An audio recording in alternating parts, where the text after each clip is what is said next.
आज आपण इथे पाहणार आहोत तांदूळाची खीर एकदम साध्या सोप्या पद्धतीने। आणि ही खीर एकदम 15 ते 20 मिनिटात तयार होते। तर चला मग रेसिपीला सुरुवात करूया।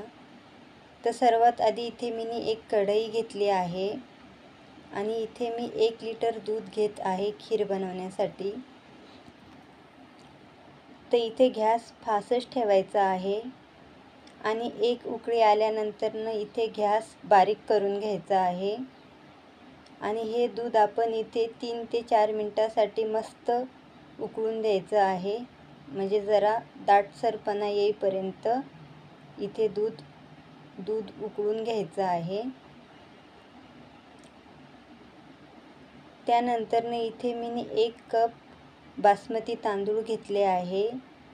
तुम्ही साधे तांदूळ सुद्धा घेऊ शकता। तर हे तांदूळ इथे आपण स्वच्छ धुवून घेतले आहेत। तर अर्धा ग्लास पाणी घेतलं आहे आणि हे तांदूळ इथे मी मिक्सरमध्ये बारीक करून घेणार आहे। जास्त पण बारीक नाही करायचं आहे, रवा किती बारीक असतो तिथपर्यंतच बारीक करून घ्यायचं आहे। तर इथे तांदूळ आपले बारीक करून झाले आहेत, म्हणजे व्यवस्थित मिक्सरमध्ये वाटून झाले आहे। तर हे दुधात आपण तांदूळ मिक्स करून घ्यायचं आहे या पद्धतीने। तांदूळ मिक्स करून झाल्यानंतर अधूनमधून हे तांदूळ या पद्धतीने ढवळत राहायचं आहे, कारण भात चिकट असतो, त्याचं बूड लागू शकतं, त्याच्यामुळं अधूनमधून याला ढवळत राहायचं आहे। तर इथे मी ड्रायफ्रूट घेतले आहेत। ड्रायफ्रूटमध्ये मी इथे काजू, बदाम, पिस्ता घेतला आहे। ते हे व्यवस्थित मिक्स करून घ्यायचं आहे दुधामध्ये या पद्धतीने। त्यानंतर इथे मी केसर घेतली आहे थोडी। तुमच्याकडे असेल तर घ्या, नसेल तर नका घेऊ, काही फरक पडत नाही। तर ही खीर आपण बारीक गॅसवरतीच शिजून देणार आहोत। तर खीर शिजेपर्यंत इथे आपण चवीपुरतं साखर 1 कढईमध्ये घेतली आहे आणि गॅस बारीकच ठेवायचा आहे। तर साखर चिटकायला नको म्हणून इथे मी 1 चम्मच साजूक तूप घेत आहे। तर ही साखर व्यवस्थित या पद्धतीने मिक्स करून घ्यायची आहे तुपामध्ये।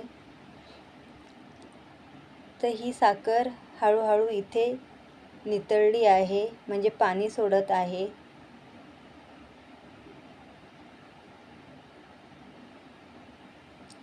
तर इथे साखरेचा रंग एकदमच बदलला आहे, म्हणजे आपली साखर इथे तयार झाली आहे। तर इथे मी अर्धा ग्लास पाणी घेत आहे आणि पाणी एकदम हळूच घालायचं आहे, नाहीतर आपल्यावरती उडू शकतं, कारण खूप गरम असते कढई। तर इथे आपले साखरेचं पाणी तयार झालं आहे। तर हे खीरमध्ये मिक्स करून घ्यायचं आहे आणि व्यवस्थित पूर्णपणे दुधामध्ये साखरेचं पाणी या पद्धतीने मिक्स करून घ्यायचं आहे।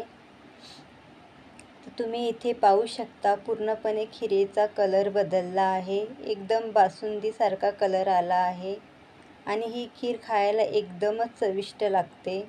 तर इथे मी 1 चम्मच विलायची पावडर घेतली आहे। त्यानंतर इथे मी 1 चम्मच साजूक तूप घेतलं आहे। तर ही खीर इथे आपण 1 उकळी येऊपर्यंत शिजून घेणार आहोत।